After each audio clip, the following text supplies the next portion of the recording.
Tonight, stocks tumble as all sides dig in for a rising trade war. The markets sell off with the midnight deadline just hours away. The president threatens Canada and Mexico with 25% tariffs. Will he go through with it? And why it could raise the price of new cars by thousands of dollars. Winter wildfires, the state of emergency in the Carolinas as people are forced to evacuate their homes near Myrtle Beach. The sky's red with fire, giant columns of smoke in the air. The rush to contain it tonight as new fires pop up. Plus, the major news storm threatening Mardi Gras and millions across the country. The deep chill with Ukraine as President Zelenskyy warns a peace deal could be very, very, very far away. In the aftermath of an Oval Office blow-up, the concern about Trump's relations with Putin, why European leaders are preparing for the worst. Another driver goes at high speed into a crowd in Germany. What we know. False alarms. Pilots in Washington airspace get false warnings just a month after that mid-air collision. Let's see some ID. The big change coming to licenses and how you fly soon, but millions aren't ready. And finally, behind the lens with a photographer whose images from Saturday Night Live are as iconic as the sketches themselves.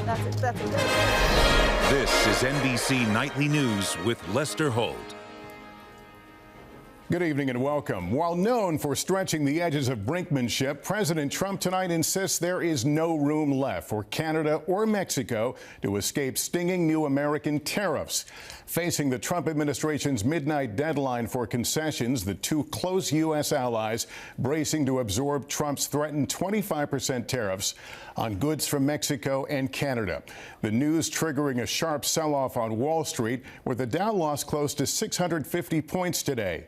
The S&P 500 posting its biggest losses since December. The president also signaling he's not done, still threatening to impose reciprocal tariffs starting a month from now. It all comes amid gathering flashes of weakness in the American economy. Our Christine Romans is in Michigan tonight looking at the broader impact of the new tariffs, including a place where the rubber meets the road. Christine, good evening. Good evening, Lester. Shares of U.S. automakers fell, but so did chip makers and other companies now really worried about a potential trade war. And tonight, President Trump raising tariffs on most goods from China by another 10%. With only hours to go, 25% tariffs on Canada and Mexico seem all but certain. The tariffs, they're all set. They go into effect tomorrow. American auto companies bracing for big new costs. This factory in Livonia, Michigan, churns out 205 million auto parts a year. This will get put into one of our nut assemblies. Chuck Dardis is president and COO. He buys 30% of his materials from Canada. Chuck, tariffs on Canadian goods mean what for you and your business? It means dramatically increased costs that we might not be able to recover. The auto industry more sensitive to tariffs than most. It relies on cross-border tariff-free trade, rules written in President Trump's first term. The new tariffs inject big new costs and uncertainty into a supply chain still grappling with higher than normal inflation. It's very alarming to us and many, many, many others. Tariffs are taxes paid at the border by importers who either eat the cost themselves or pass some or all of it onto their customers and ultimately consumers. Tariffs could raise prices for the average new car by at least $4,000 and up to $12,000. Trump has cited fentanyl flow as a reason for the tariffs. I would just say this to people in Canada or Mexico: if they're going to build car plants, the people that are doing them are much better off building here. And more tariffs are coming. On March 12th come new duties on steel and aluminum. The president has threatened the European Union and virtually every American trading partner. For now, high anxiety here in the auto industry, where parts and components in a completed car or truck have likely crossed borders multiple times. This isn't a wrinkle in your business. This is... Oh, this is not a wrinkle. It's a wicked problem. Christine Romans, NBC News, Livonia, Michigan. All right, let's turn now to the wildfires in the Carolinas, which have been hit hard by the erratic flames as wind conditions and dry conditions wreak havoc on the region. NBC's Emily Aketa has the latest from Myrtle Beach. Tonight, first responders in the Carolinas fighting for the upper hand as a rash of wildfires sweeps across this drought-stricken landscape, now obscured by heavy smoke. Helicopters dumping water from above while crews on the ground race to douse hotspots. Fire can go from just creeping along the ground to way up over your head in just a matter of a few minutes. Spreading near Myrtle Beach, this is the biggest fire South Carolina has seen in at least 5 years, and among more than 175 blazes that burned across the state this weekend, according to the governor, declaring a state of emergency. Fire's jumping this way right now. First responders going door to door to evacuate hundreds of panicked residents. Mimi. Now allowed to return. What should we be looking at here? A fence. Valerie Marr realizing just how close the flames came to her home. What's going through your mind? I'm devastated, but I'm happy also that, the Lord has saved my house and the firefighters have saved my house. The weekend's wind gusts approaching 30 miles an hour also powered several hundred fires in Georgia and North Carolina. Dozens of homes evacuated in Tryon just several months after the region was rocked by Helene's devastating flooding. That debris now fueling the flames. Meantime, a new threat moving into the southern plains, where 11 million people are under fire alerts. Back in South Carolina, firefighters gaining ground after a weekend of close calls. No structures lost. Very thankful for that. Emily joins us now live from Myrtle Beach, where I'm told the wind conditions have improved. Emily. Lester, that's right, but concerns remain tonight over the dry conditions, which is why you'll see fire sprinklers and helicopter water drops throughout the area. Officials say there have been no homes and businesses that have been totally destroyed, but they want to prevent further damage to homes like this one. Lester. Emily Aketa, thank you. We're also tracking a winter storm that could put 11 million people at risk for severe weather tonight. The number grows to 27 million people tomorrow when it moves across the south. Dangerous storms could bring strong tornadoes, wind gusts, large hail, and wind gusts up to 75 miles an hour. Now to news just in. A top FBI official has retired under pressure. Our Tom Winter is here. Tom, it comes amid a growing battle over revealing agents who worked the January 6th case. No, that's right, Lester. James Jim Dennehy, who oversaw the FBI's New York office, says he was told he needed to retire. A former Marine who joined the FBI after 9/11 has an extensive history hunting spies and foreign operators as well as terrorists. Last month, he promised to, quote, dig in during the FBI's battle over handing over those names of those involved January 6 agents. In a goodbye email today, he did not say why he was told to leave, but said he had an immense feeling of pride for the way the FBI conducts its investigations. He added, "I will never stop defending this joint." All right, Tom, thanks very much. Tonight, President Trump's push for peace talks to end the war in Ukraine are in limbo, with the president saying Ukraine's President Zelenskyy needs to be more appreciative of American aid, while European leaders are strongly backing Zelenskyy. Here's Gabe Gutierrez. Tonight, more than 3 years into Russia's war in Ukraine, President Trump says potential peace talks are not dead, but the next move is up to Ukraine's President Zelenskyy. I just think he should be more appreciative because this country has stuck with them through thick and thin. President Trump today firing back after Zelenskyy said overnight a peace deal was still very, very far away. He said he thinks the war's going to go on for a long time. And he better not be right about that. Negotiations with Ukraine on a deal to share the country's mineral wealth as payback for U.S. aid, seen as a first step in the broader peace process, collapsed following Friday's diplomatic disaster in the Oval Office. You're gambling with World War III. Two administration officials tell NBC News Trump's team has discussed whether to pause U.S. military aid to Ukraine, though it's not clear whether the president will do it. Well, I haven't even talked about that right now. Top administration officials saying Zelenskyy needs to express more regret for Friday's explosive confrontation. Time is not on his side. Time is not on the side of just forever continuing this conflict. The American people's patience is not unlimited.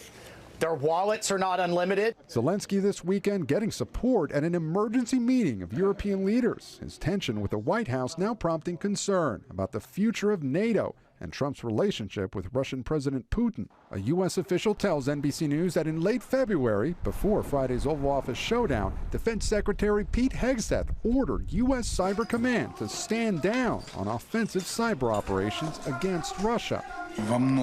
The Kremlin now saying the White House's foreign policy largely coincides with our vision. Troubling for Trump's former national security advisor, H.R. McMaster.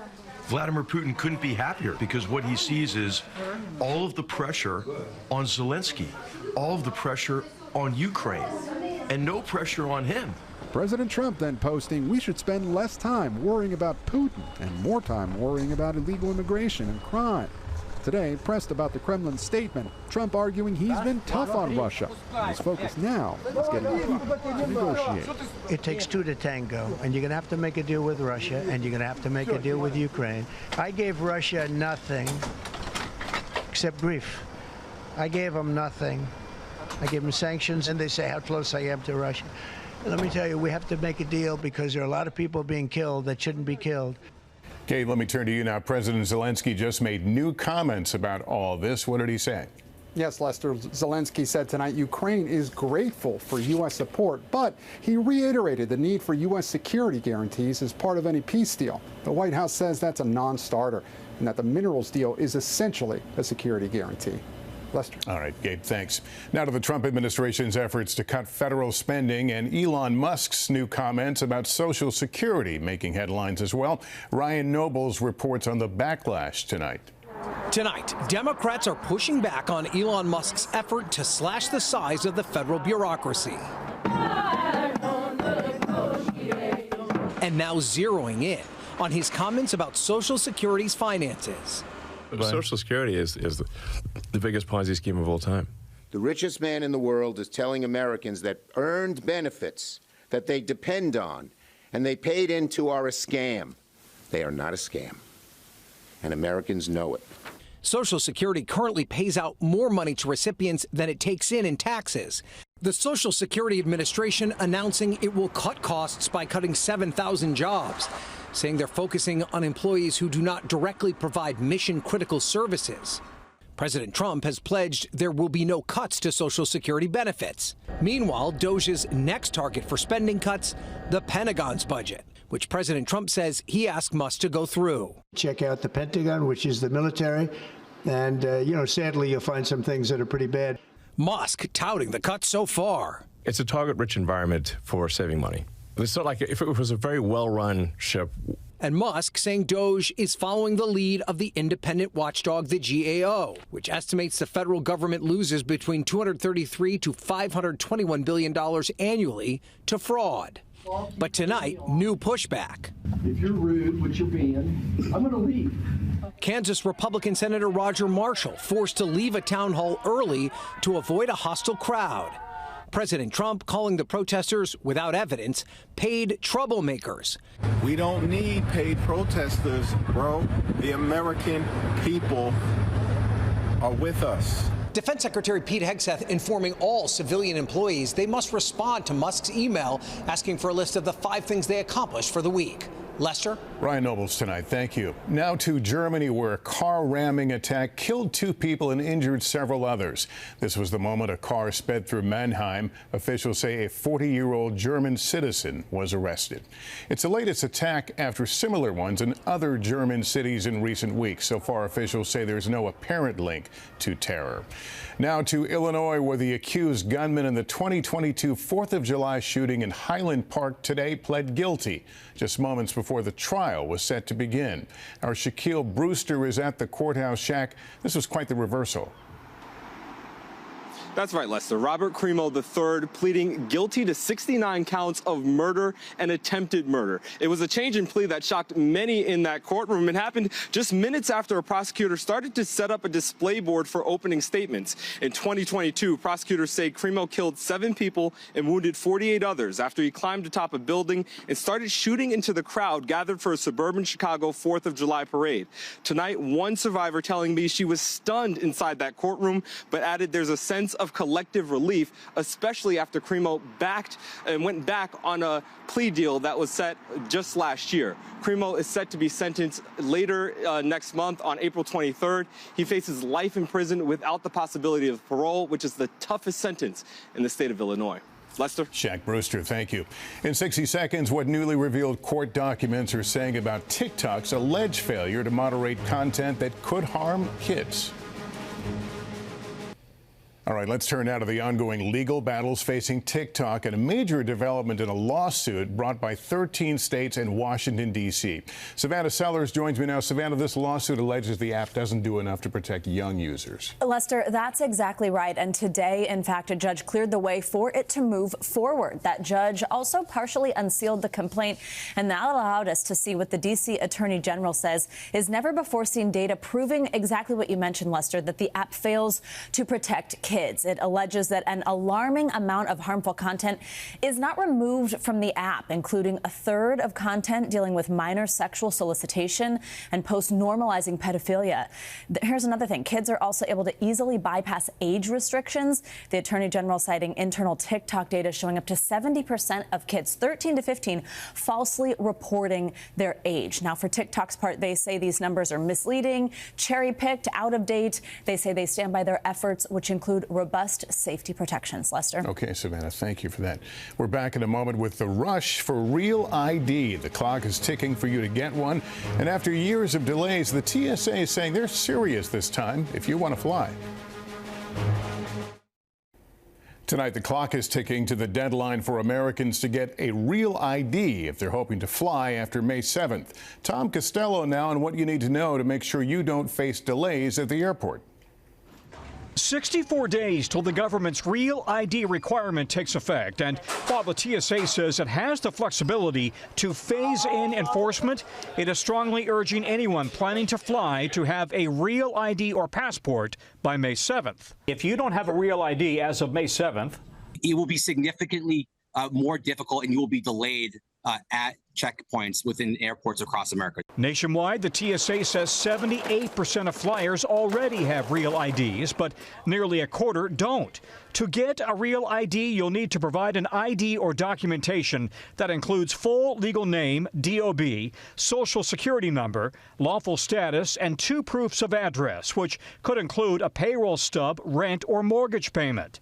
With long lines at DMVs nationwide, states are spreading the word. Your real ID is your most important carry-on. Real IDs have a star in the card's upper corner, while California has a bear and a star.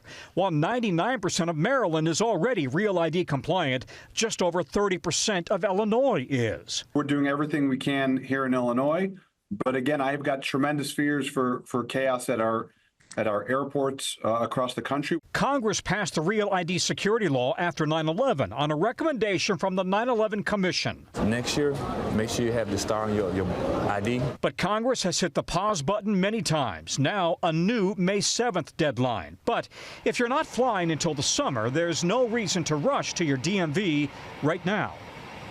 Tom, I also want to ask you about an investigation underway into some strange automated cockpit warnings in the skies over Washington's Reagan Airport. What can you tell us? Yeah, that's right. The FAA is looking into why a dozen planes received automated warnings of a potential collision with other planes while approaching Reagan National, even when there was no potential conflict. It's not clear if this was radio interference, but there's no indication it was nefarious. Lester? All right, Tom Costello, thank you. There is news about Pope Francis's health appearing to have a setback today as he battles double pneumonia.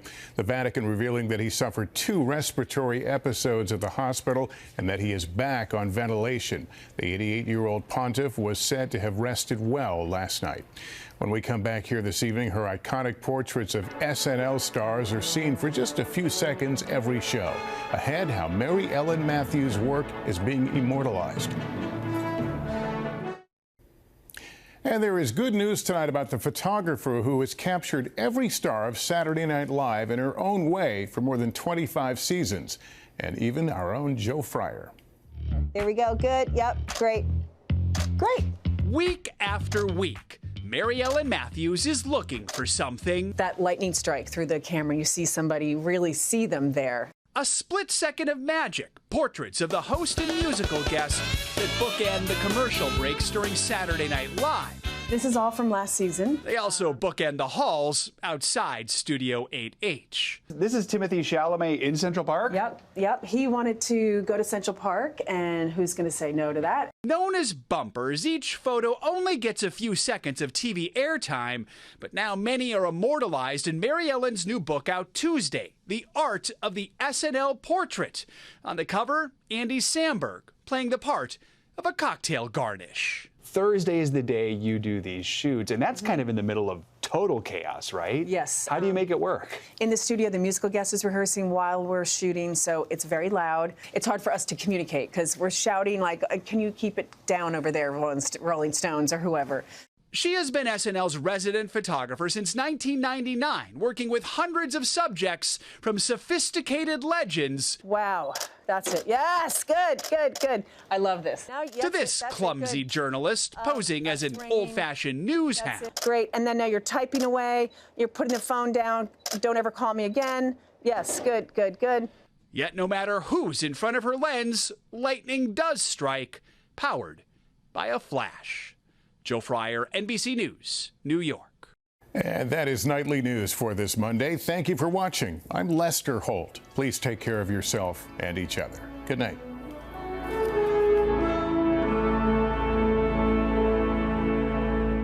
Thanks for watching. Stay updated about breaking news and top stories on the NBC News app or follow us on social media.